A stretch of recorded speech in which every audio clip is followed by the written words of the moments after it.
avons eu à faire 14 sessions de 2 journées, donc les 25 et 26 septembre. Et à la fin de ces 2 journées, nous avons fait une déclaration. La déclaration s'applique sur plusieurs points, mais nous allons juste résumer ainsi, à savoir que nous sommes conscients du fardeau que présentent les maladies non transmissibles en Afrique et qu'il faut beaucoup d'actions pour améliorer la prise en charge. Et les actions, c'est d'abord avoir conscience que le financement des maladies non transmissibles reste à désirer.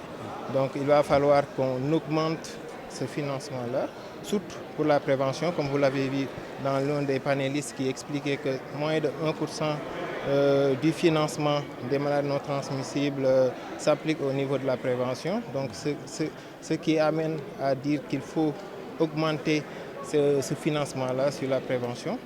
Et après, expliquer qu'il faut des coopérations et des collaborations internationales au niveau des décideurs surtout, afin qu'ils puissent avoir plus conscience, ils en ont conscience, mais plus avoir de considération par rapport aux maladies non transmissibles, étant donné qu'on est face à une transition épidémiologique. Donc parmi nos panélistes, vous avez eu à avoir des associations comme l'association des hémondialysés et plein d'autres associations.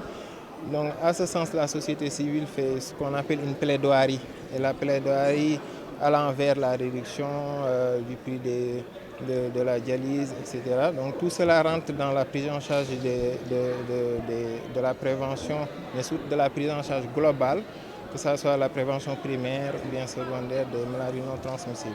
Donc la recherche sur les MTN, nous savons qu'actuellement, dans le cadre de la recherche sur les maladies non transmissibles, il va falloir encore les décideurs, mais aussi au niveau opérationnel, mais aussi au niveau du cursus même des étudiants, à leur initier dès le début sur ce qu'on appelle la recherche translationnelle, donc, qui permet de rallier l'hôpital, mais aussi les laboratoires.